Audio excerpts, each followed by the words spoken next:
What is the mark of a great game? Perhaps it is that which also marks great examples of literature, film and music. When we return to a truly great piece of entertainment, despite the fact that it may never be the same as the first time you experience it, we are once again captivated and taken on a unique and memorable journey. If you think of great books such as J.R.R. Tolkien's Lord of the Rings and Bram Stoker's Dracula, or great films such as The Godfather Part 2 and Star Wars The Empire Strikes Back, or great music albums such as Dire Straits' Brothers in Arms and Prince's Purple Rain, all of these and many more have the power to once again transport us to another place. Within this generation of video games, we have seen some dramatic and groundbreaking game developments, design studios taking genuine risks, whilst breaking new ground both technically and artistically.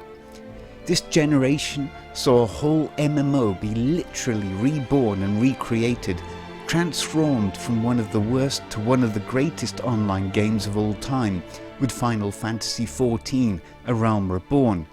We saw a design studio renowned for first-person shooters release one of the most imaginative, playable and memorable third-person action-adventure games ever created, with Guerrilla's Horizon Zero Dawn, and we also saw a company not afraid to create a role-playing game in which story and characterization were as much a focus as any other element, with CD Projekt's The Witcher 3: The Wild Hunt.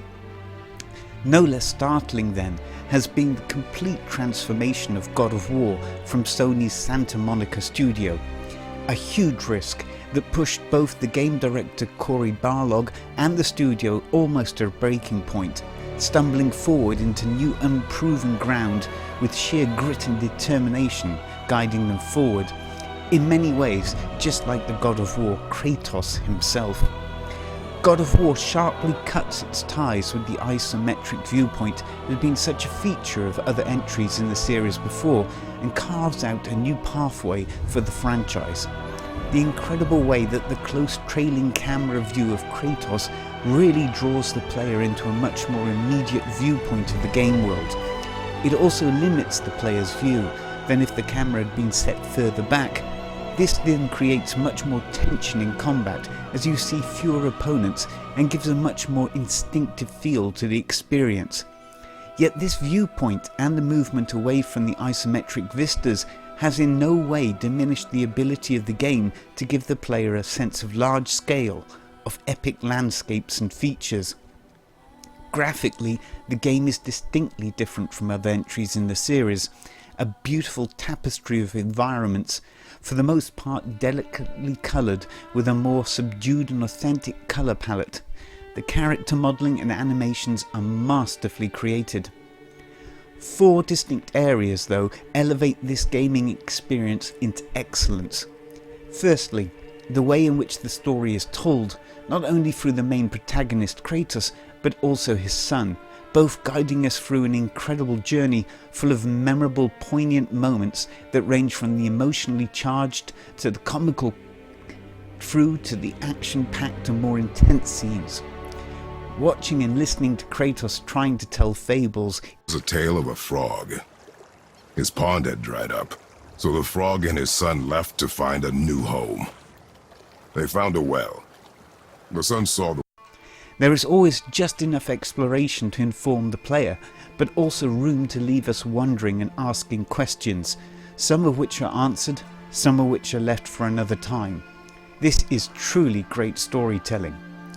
Secondly, the combat is excellent. It always feels fresh and visceral.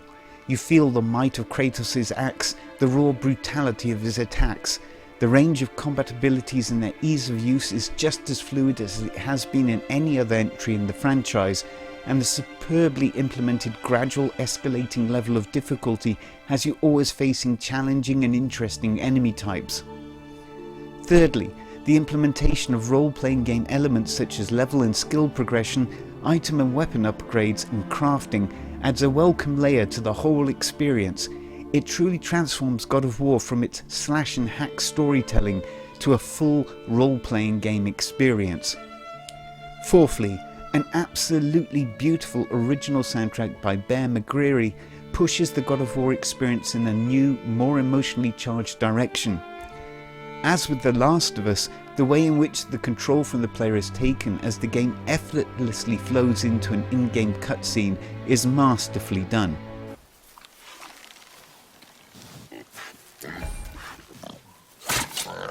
But I hit it, didn't I? I did what you said and it looked like it bounced off.